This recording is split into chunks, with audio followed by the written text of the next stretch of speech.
STA TV, media syiar Islam. Bismillahirrahmanirrahim. Assalamualaikum warahmatullahi wabarakatuh.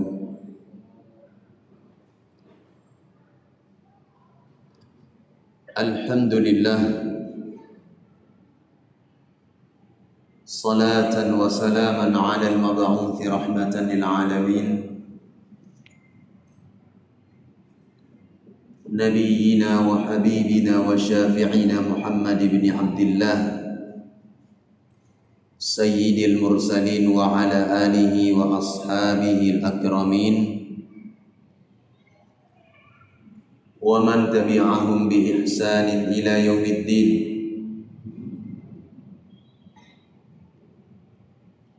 Yaqulu Rabbuna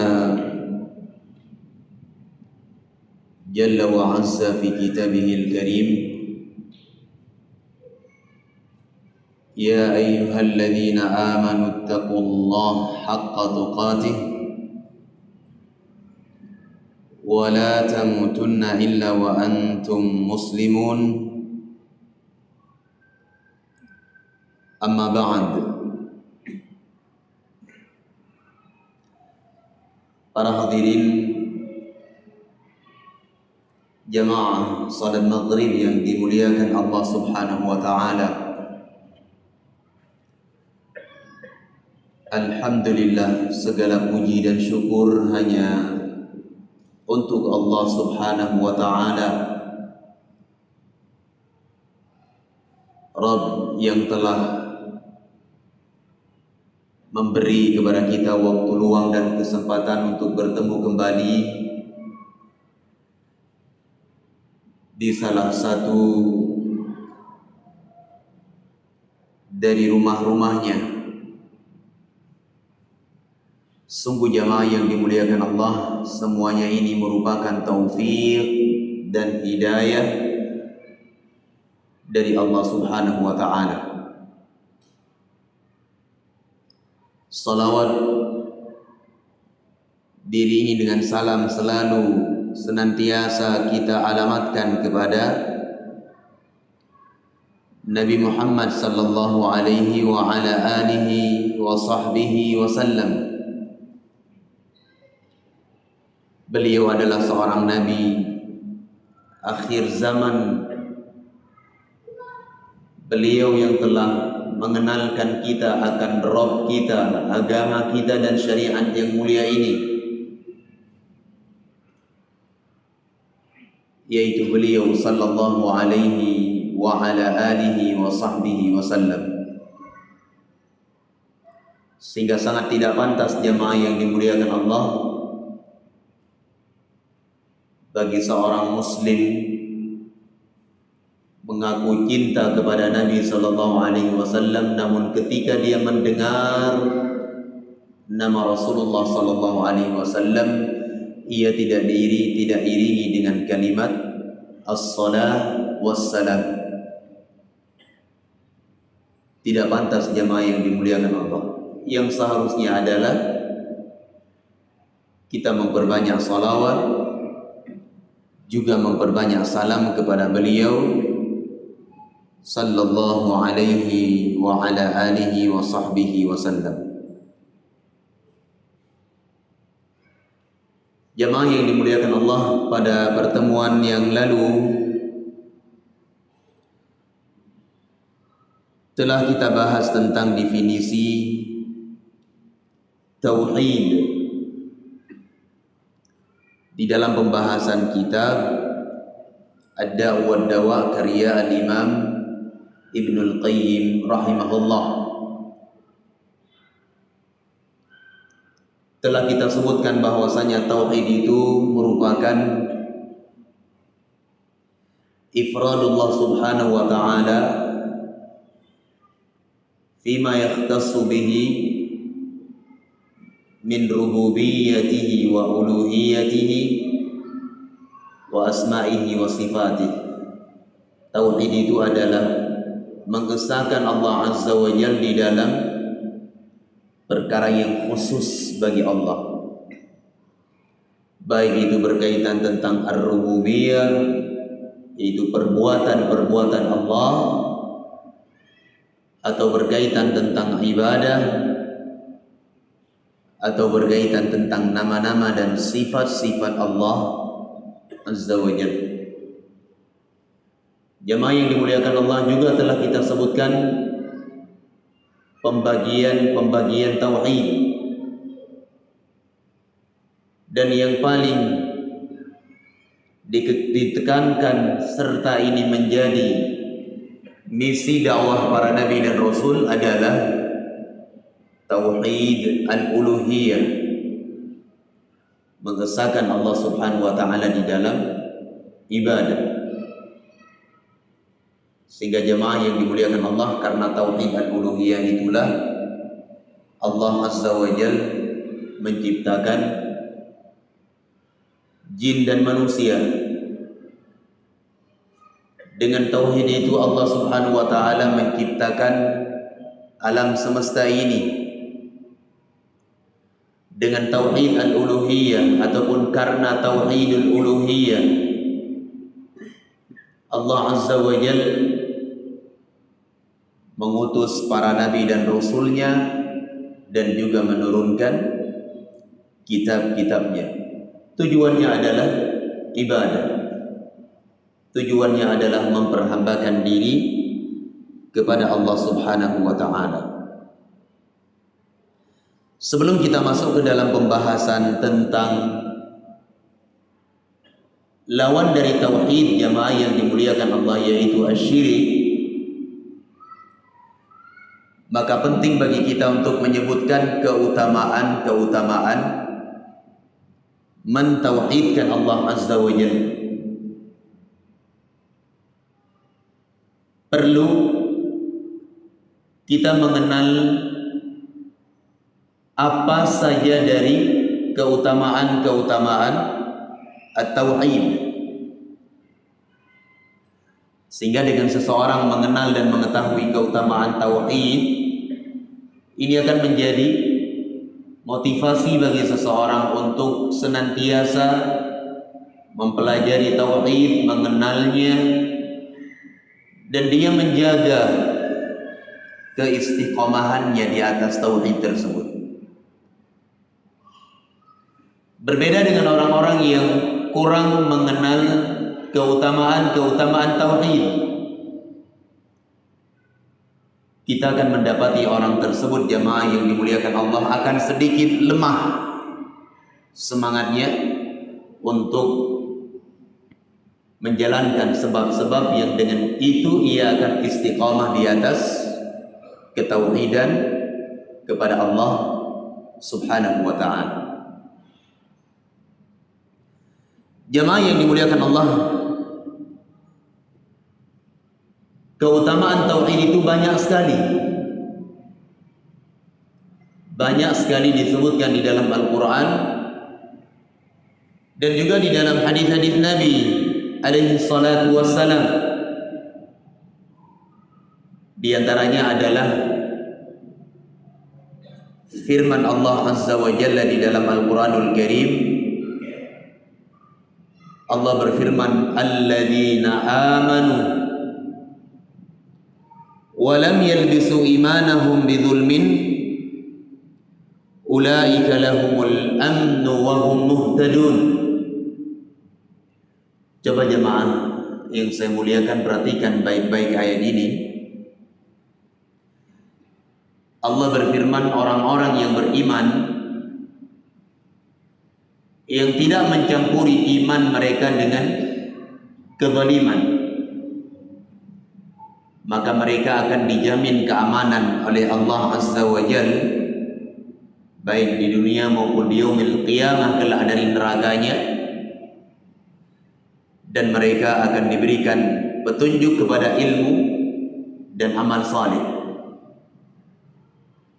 Jemaah yang dimuliakan Allah, disebutkan oleh Al-Imam Al-Bukhari dan Al-Imam Muslim, sebagaimana datang dari sahabat Abdullah bin Mas'ud radhiyallahu anhu, ketika turun ayat yang mulia ini, para sahabat, termasuk di dalamnya Abdullah bin Mas'ud, mendatangi Rasulullah sallallahu alaihi wasallam. Atau syaqqa dzalika ala ba'dhi ashabin nabi. Berat sekali dirasakan oleh sebagian sahabat Nabi. Kenapa demikian? Karena mereka menyangka bahwa kezaliman yang ada di dalam ayat yang barusan kita baca itu adalah kezaliman diri mereka terhadap diri mereka sendiri. Keliru mereka. Coba lihat jemaah yang dimuliakan Allah. Al-Quran itu turun dengan bahasa mereka. Al-Quran itu turun dengan bahasa Arab. Namun ketika mereka ingin mentafsirkan dengan hemat bahasa, keliru. Datang mereka kepada Nabi SAW mengatakan, "Ya Rasulullah, ayyuna la yadhlim nafsah." Wahai Rasul, siapa di antara kami yang tidak menzalimi diri-diri kami? Karena turun ayat yang kita baca tadi, orang-orang yang beriman yang tidak mencampuri iman mereka dengan apa? Kezaliman. Mendengar keluhan ini, Rasulullah SAW langsung mengatakan, "Wahai para sahabatku, makna ayat itu laisa huwa kama tadhunnun, tidak seperti yang kalian kira, enggak seperti yang kalian tafsirkan, wahai para sahabat." Setelah Nabi mengatakan ini, baru beliau mengatakan, "Innama huwa kama qala Luqman libnihi, ya bunayya la tusyrik billah, inna syirka la dhulmun azim." Hanya saja ayat di atas, ayat yang barusan kita baca itu, kata Nabi SAW, tafsirnya itu adalah seperti nasihat Luqman ibnul Hakim kepada putranya. Apa nasihatnya? "Wahai putraku, jangan engkau lakukan kesyirikan kepada Allah, karena kesyirikan adalah kezaliman yang sangat besar." Sehingga ayat yang kita baca, tafsirnya jemaah yang dimuliakan Allah adalah orang-orang yang beriman yang tidak mencampuri iman mereka, yaitu ibadah mereka, dengan kezaliman, dengan kesyirikan, maka Allah beri kepada mereka keutamaan. Apa keutamaannya? Keutamaannya adalah mereka akan dijamin keamanan oleh Allah Azza wa Jalla, dan mereka akan mendapatkan petunjuk kepada ilmu dan amal saleh. Ini syahid yang kita sebutkan tadi, jemaah yang dimuliakan Allah. Ayat ini menjelaskan kepada kita tentang keutamaan bertauhid. Seorang hamba yang bertauhid, menjaga kemurnian ibadah kepada Allah Azza wa Jalla dan tidak mencampuri ibadahnya tersebut dengan kezaliman, dengan kesyirikan, maka balasan bagi orang itu adalah dijamin keamanan oleh Allah Azza wa Jalla, baik di dunia atau di yaumul qiyamah, dari azab, dan mereka mendapatkan petunjuk kepada ilmu dan amal saleh. Luar biasa jemaah yang dimuliakan Allah, keutamaan tauhid. Allah Azza wa Jalla juga berfirman di dalam Al-Quranul Karim. Ayat ini juga menjelaskan kepada kita tentang keutamaan tauhid. Allah Subhanahu wa ta'ala berfirman, "Wa'adallahu alladhina amanu minkum wa 'amilus shalihat la yastakhlifannahum fil ardi kama istakhlafa alladhina min qablihim wa la yumakkinanna lahum dinahum alladhi irtada lahum wa la yubaddilannahum min ba'di khawfihim amna ya'budunani la yusyrikuna bi syai'a." Allah berfirman, Allah Subhanahu wa ta'ala telah berjanji kepada orang-orang yang beriman di antara kalian dan beramal saleh, Apa janji Allah Azza wa Jalla? Di dalam ayat ini Allah sebutkan 3 janjinya. Yang pertama, Allah Subhanahu wa taala akan jadikan kaum muslimin sebagai penguasa di dunia ini, di alam jagat raya ini. Ini pertama. Khalifah. Muslimin akan menjadi khalifah di muka bumi ini. Sebagaimana dahulu Allah Azza wa Jalla telah menjadikan kaum muslimin sebagai khalifah di muka bumi. Yang kedua, Allah Subhanahu wa taala akan kokohkan agama yang mereka anut tersebut, yaitu Islam, sebagai agama yang Allah Azza wa Jalla ridhai untuk mereka. Sehingga Islam itu gak gampang untuk dinista, jemaah yang dimuliakan Allah. Gak sedikit-sedikit orang kafir mereka memperolok-olok Islam. Takut mereka dengan agama kita ini. Yang ketiga, kata Allah Azza wa Jalla, Allah Azza wa Jalla akan gantikan rasa takut dengan rasa aman. Terciptanya keamanan, ketentraman, kenyamanan di negeri muslimin. Nah ini, jemaah yang dimuliakan Allah, sekarang pertanyaannya, kapan Allah Azza wa Jalla akan tunaikan janji-janji itu? Jawabannya adalah sudah Allah jawab di dalam lanjutan ayat. Allah Subhanahu wa taala berfirman, ya'budunani la yusyrikuna bi syai'a.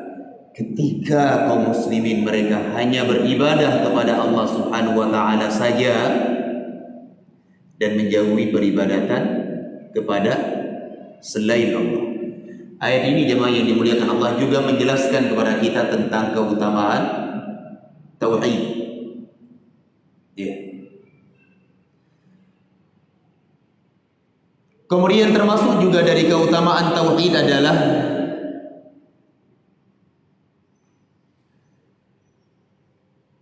seseorang akan dijamin masuk ke dalam surga Allah Subhanahu wa taala tanpa hisab, tanpa azab. Dan ini tatkala seorang muslim ia senantiasa berupaya untuk merealisasikan tauhid. Nah, apa yang dimaksud dengan tahqiqut tauhid ataupun realisasi tauhid? Dijelaskan oleh para ulama, realisasi tauhid itu maknanya adalah tasfiyatut tauhid wa tanqiyatuhu min jami'i syawa'ib syirik wal bid'ah wal ma'asi. Yang dimaksud dengan realisasi tauhid jamaah yang dimuliakan Allah adalah upaya untuk membersihkan tauhid dan menyucikannya dari berbagai jenis kotoran-kotoran, baik itu kesyirikan, apakah itu adalah hal-hal yang baru, atau dari maksiat kepada Allah Azza wa Jalla. Ini makna tahqiqut tauhid, atau dengan bahasa kita merealisasikan tauhid. Keutamaannya jemaah yang dimuliakan Allah adalah masuk surga tanpa hisab, tanpa azab. Jemaah yang dimuliakan Allah, masuk surga saja melalui proses hisab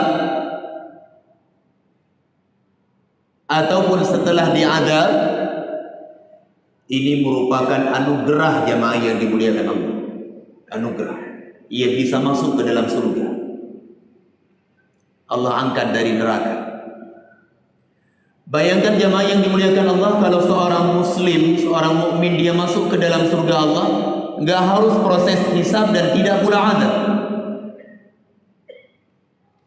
Luar biasa keutamaannya, luar biasa nikmatnya. Namun itu tidak gampang jamaah yang dimuliakan Allah, harus dengan tahqiqut tauhid, merealisasikan tauhid. Datang dalam sebuah hadis diriwayatkan oleh Al-Imam Al-Bukhari dan Al-Imam Muslim di dalam kitab Sahih keduanya, dari sahabat Abdullah ibnu Abbas radhiyallahu anhuma, semoga Allah meridhai keduanya, dari Nabi sallallahu alaihi wa ala alihi wa sahbihi wasallam. Nabi sallallahu alaihi wasallam bersabda, kata Rasulullah, uridat alayya al-umam fara'aitu an-nabiyya wa ma'ahu ar-rahtu wan-nabiyya wa ma'ahu ar-rajulu war-rajulani wan-nabiyya laysa ma'ahu ahad. Coba perhatikan jemaah yang dimuliakan Allah. Nabi mengatakan, ditampakkan kepadaku umat yang sangat banyak.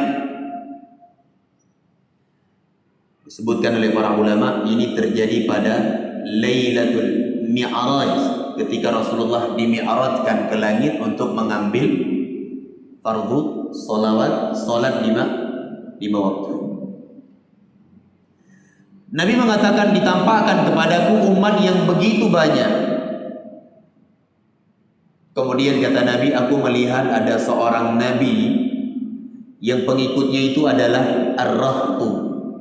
Ar-rahtu itu adalah bilangan di atas 3, di bawah 10. Itu rahat namanya. Bisa jadi 4, 5, 6, sampai 9. Coba lihat, ada seorang Nabi yang segitu jumlah pengikutnya. Lalu Rasulullah mengatakan, wan nabiyya ma'ahu ar-rajulu war-rajulani. Aku melihat ada seorang nabi, kata Rasulullah, pengikutnya itu 1-2 orang saja, tidak banyak. Kemudian Nabi mengatakan lagi, wan nabiyya laisa ma'ahu ahad. Aku melihat ada seorang nabi, enggak ada seorang pun pengikutnya. Jamaah yang dimuliakan Allah, apakah kemudian kita katakan nabi itu salah, nabi itu gagal di dalam dakwahnya? Tidak. Mereka sudah mendapatkan kemenangan ketika mereka telah menyampaikan yang benar. Karena kewajiban para nabi dan rasul itu bukan memberikan hidayatut taufiq, jamaah yang dimuliakan Allah. Kewajiban mereka itu adalah al-balagh, menyampaikan. Mereka sekedar menyampaikan.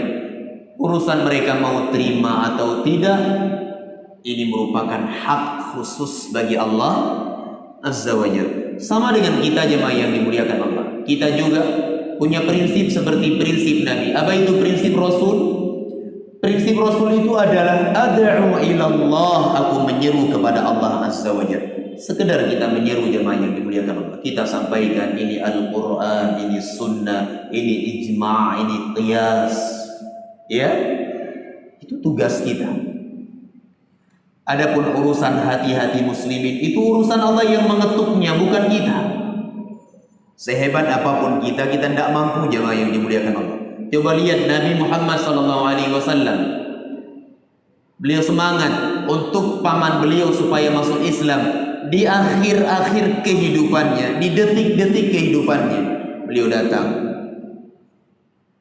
memerintahkan Abu Thalib mengucapkan la ilaha illallah. Apakah Abu Thalib mengucapkan? Tidak. Al-hidayah biyadillahi azza wa jalla. Hidayah itu berada di tangan Allah Subhanahu wa ta'ala. Tapi kita lanjutkan hadis tadi. Kata Nabi sallallahu alaihi wasallam,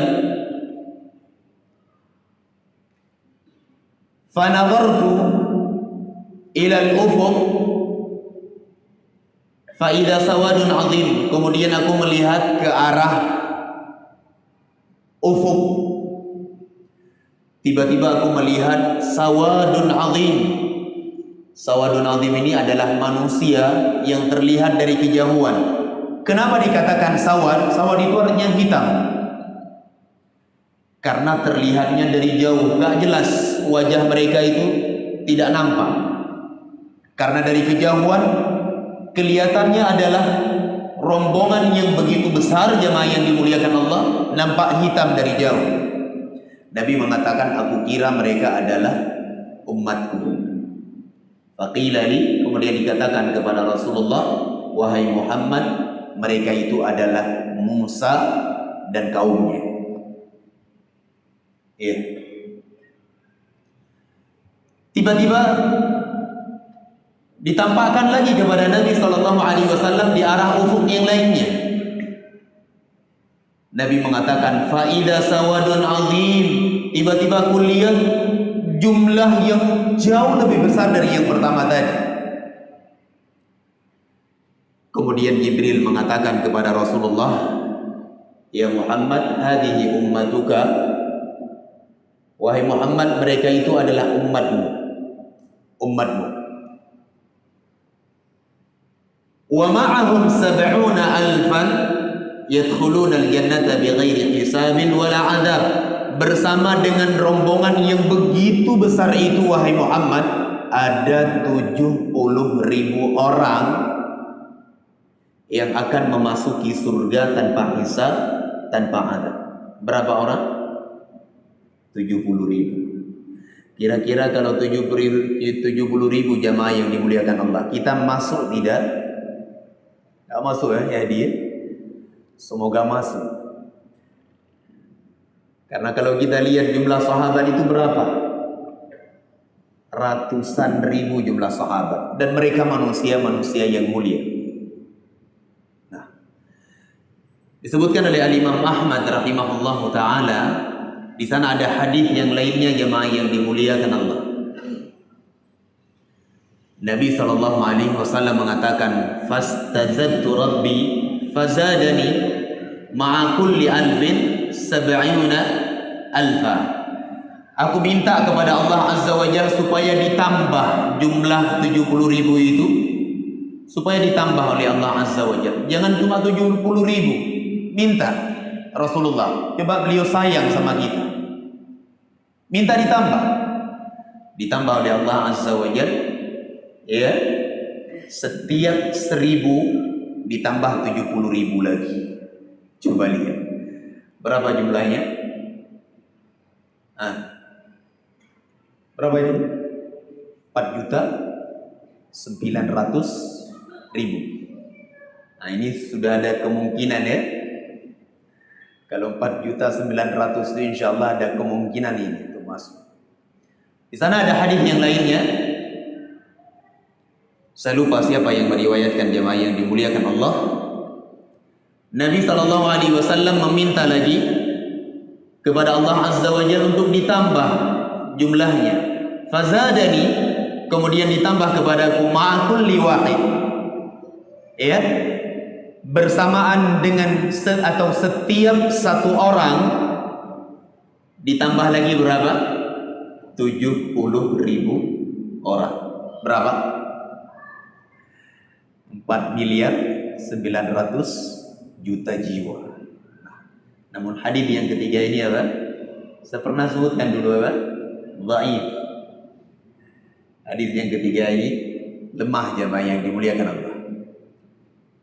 Namun gak apa-apa untuk menyenangkan ya, supaya terhibur. Intinya jamaah yang dimuliakan Allah, Nabi SAW akan menyebutkan inti dari ataupun konsep untuk mendapatkan keutamaan tersebut. Ya. Setelah Nabi menyebutkan 70.000 golongan itu, 70.000 orang itu, beliau masuk ke rumah. Akhirnya para sahabat berbincang-bincang. Sebagian sahabat mengatakan, jangan-jangan mereka adalah orang yang lahir di dalam Islam dan gak pernah melakukan kesyirikan. Sebagian sahabat yang lainnya mengatakan, jangan-jangan mereka itu adalah orang-orang yang setia, suka maupun duka menemani Nabi sallallahu alaihi wasallam sampai Rasulullah wafat dan sampai mereka meninggal di atas keimanan kepada Allah Subhanahu wa taala dan Rasulnya. Disebutkan berbagai macam alasan-alasan. Jangan-jangan mereka adalah ini, jangan-jangan ini. Biasa sahabat. Gak lama setelah itu keluarlah Rasulullah sallallahu alaihi wasallam. Mereka pun mengabarkan kepada Nabi sallallahu alaihi wasallam tentang perbincangan di antara mereka itu. Lalu Rasulullah mengatakan, humul ladzina la yastarqun wa la yaktawun wa la yatatayyarun wa ala rabbihim yatawakkalun. Coba lihat, Nabi SAW menjelaskan tentang siapa 70.000 orang yang masuk surga tanpa hisab, tanpa azab tersebut. Siapa mereka? Beliau tidak menunjukkan fulan bin fulan, kelompok fulan bin fulan, tidak. Rasul cuma menyebutkan sifatnya. Kata Rasulullah, mereka adalah orang-orang yang tidak meminta untuk diruqyah. Ini pertama. Lah apa enggak boleh ruqyah? Boleh. Ruqyah itu boleh selama syar'iyah, jamaah yang dimuliakan Allah. Selama ruqyah tersebut dengan tuntunan Nabi sallallahu alaihi wasallam. Jangan kita buat-buat sendiri. Saya kritisi sedikit jamaah yang dimuliakan Allah tentang ruqyah secara umum. Masal. Ini tidak ada tuntunan dari Nabi sallallahu alaihi wasallam. Ataupun ruqyah yang dihadiri oleh perempuan-perempuan, wanita-wanita yang bukan mahramnya. Jamaah yang dimuliakan Allah, tidak seperti itu. Nah, Nabi sallallahu alaihi wasallam mengatakan, orang yang mendapatkan keutamaan surga tanpa hisab, tanpa azab adalah yang pertama tidak meminta diruqyah. Itu aja. Enggak meminta untuk diruqyah.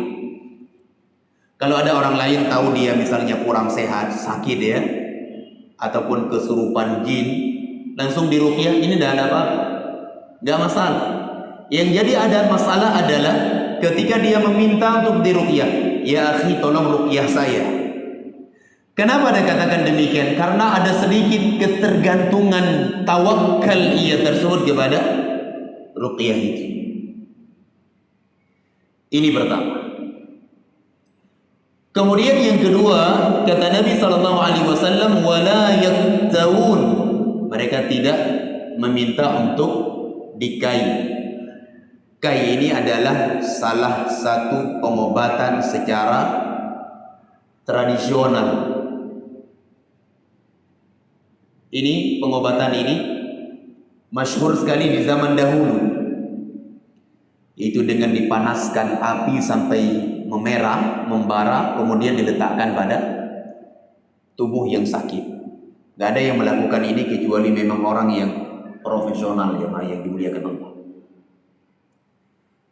Nah, terkait tentang hukum kai, jemaah yang dimuliakan Allah, ini datang hadis dari Nabi sallallahu alaihi wasallam. Hukumnya itu boleh. Hukumnya adalah boleh. Namun meminta untuk dikai, ini yang jadi masalah. Hukumnya apa? Makruh. Hilang dari seseorang apa? Realisasi tauhid, karena ada sedikit ketergantungan tawakal dia kepada kai itu. Kalau masalah kai itu memang dilakukan oleh Nabi sallallahu alaihi wasallam, walaupun beliau membenci pengobatan itu, namun ini tidak menunjukkan apa? Larangan. Karena bencinya Rasulullah kepada kai ini, itu hukumnya cuma sebatas apa? Karohah saja, tidak mencapai kepada pengharaman.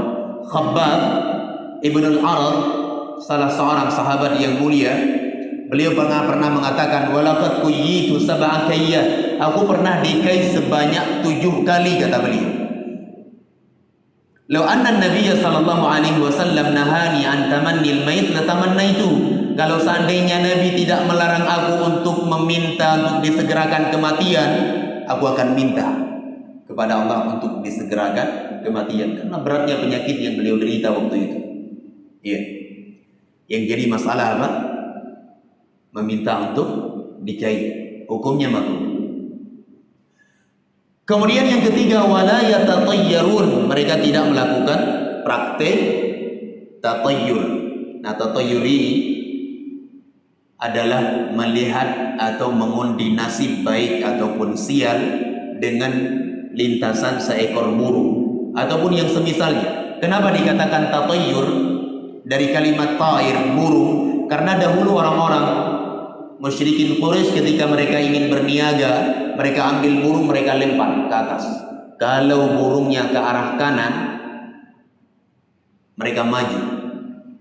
Tapi kalau burung ke arah kiri, kata mereka, sial ini, balik, nggak jadi pergi. Ya, dan tidak mesti dengan burung, jamaah yang dimuliakan Allah. Bisa dengan lintas dilewati oleh seekor ular. Dia lihat ada ular arah ke kiri. Oh, ini sial nih, balik. Nah, ini tatayyur. Ada lagi anggapan di tengah masyarakat, tidak boleh beli garam di malam hari. Kira-kira dijual tidak kalau kita beli garam di malam hari?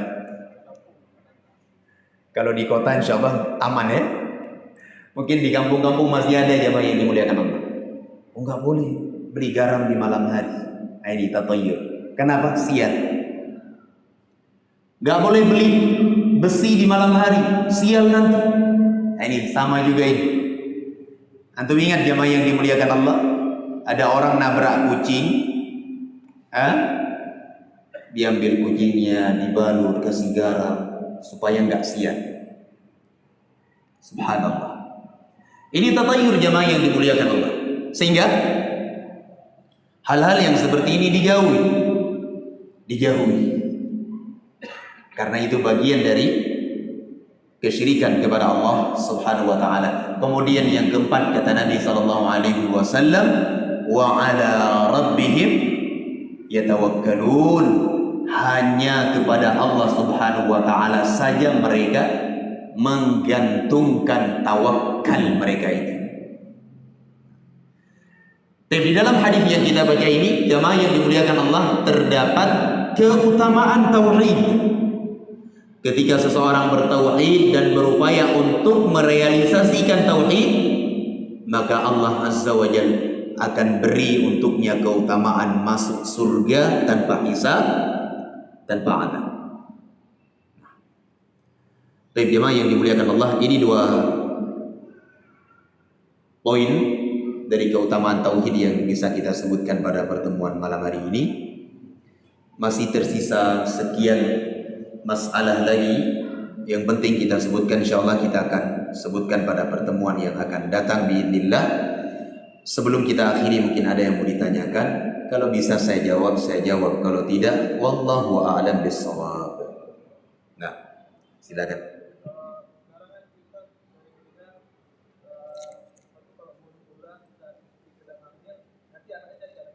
Apa? Memeluk bulan? Ular? Maksudnya dia sama juga itu. Sama itu. Nah, anggapan orang itu macam-macam kan. Terjadi gerhana, wanita hamil itu masuk kemana? Kolong ranjang. Allahul musta'an. Termasuk jamaah yang dimuliakan Allah. Jamaah yang dimuliakan Allah, mungkin kita sering lihat, sering dengar. Kalau saya dulu waktu kecil, kalau lihat ada kupu-kupu datang ke rumah, apa ini? Tamu ya? Saya tunggu 2-3 hari tidak datang tamunya. Apa tamu ini nggak tahu rumah ini? Kan begitu. Itu sama juga jemaah yang dimuliakan Allah. Kalau kita tinggal di kampung-kampung, hal-hal yang seperti ini masih ini sekali, kental sekali. kental. Saya pernah beli garam tuh nggak dikasih. Oh nggak boleh malam-malam. Gak apa-apa, ini penting kali ini. Kena marah. Bayangkan dimarahi. Ya sudah, daripada ribut pulang aja. Cari toko yang lain yang menjual. Alhamdulillah tidak sial. Alhamdulillah masih hidup dia sampai hari ini. Alhamdulillah. Jamaah yang dimuliakan Allah, sial atau tidaknya itu adalah Allah Azza wa Jalla yang menentukan.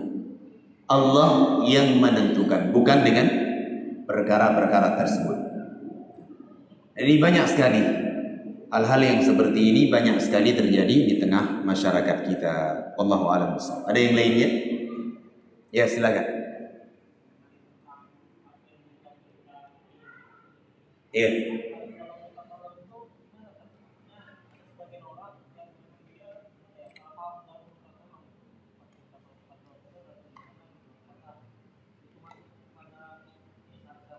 Baik. Kalau at-tadawi, berobat jemaah yang dimuliakan Allah, ke dokter ataupun dengan yang lainnya, itu ada bab khusus. Nabi SAW perintahkan untuk berobat. Sedikit berbeda dengan ruqyah. Karena ruqyah itu ketergantungan tawakalnya kepada ruqyah itu besar. Ya. Sehingga Nabi SAW melarang untuk meminta ruqyah. Itu aja. Beda dengan berobat. Berobat itu di sana banyak dalil dari Nabi SAW yang menjelaskan tentangnya. Kalau ruqyah, Nabi sudah mengatakan, humul ladzina la yastarqun. Mereka adalah orang-orang yang tidak meminta ruqyah. Kenapa? Ada sedikit ketergantungan tawakal kepada ruqyah itu. Coba mungkin yang pernah ruqyah terasa itu. Sehingga dilarang oleh Nabi SAW. Kalau ada orang melihat kita misalnya sakit, dia datang kepada saudaranya yang lainnya, wahai fulan, tolong ruqyah si fulan itu, kawan saya itu. Nah ini boleh, gak ada masalah. Tapi jangan kita pakai isyarat-isyarat kita. Sakit ini, saya sakit nih, kayaknya harus diruqyah ini. Tapi saya tidak minta ya. Nah ini, itu ada syarat-syarat arahnya ke situ. Nah, kalau bisa ruqyah sendiri itu lebih bagus. Ruqyah sendiri lebih bagus. Apa susahnya kita membaca Al-Quranul Karim? Dan di zaman Nabi itu nggak ada praktisi ruqyah itu. Beliau tunjuk Abu Bakar misalnya atau sahabat yang lainnya, kamu sebagai praktisi ruqyah. Nanti kalau ada orang sakit, kamu yang ditugaskan. Tidak ada. Siapa aja bisa meruqyah dengan membaca Al-Quran, membaca hadis-hadis Nabi Sallallahu Alaihi Wasallam. Adapun pembentukan ataupun dibentuknya dan dicetaknya praktisi-praktisi ruqyah ini, nah ini tidak ada sedikit pun dari zaman ataupun bimbingan dan contoh di zaman Rasulullah Sallallahu Alaihi Wasallam, tidak pula sahabat dan tidak pula setelah mereka. Wallahu a'lam bishawab. Semoga bermanfaat apa yang kita kaji pada malam yang mulia ini. Mohon maaf atas segala kekurangan dan kesalahannya. Aqulu qawli hadza wa astaghfiruh. Subhanakallahumma wa bihamdik, asyhadu an la ilaha illa anta, astaghfiruka wa atubu ilaik. Wassallallahu ala nabiyyina Muhammadin wa ala alihi wa ashabihi ajma'in. Walhamdulillahirabbil alamin. Assalamualaikum warahmatullahi wabarakatuh. STA TV Media Syiar Islam.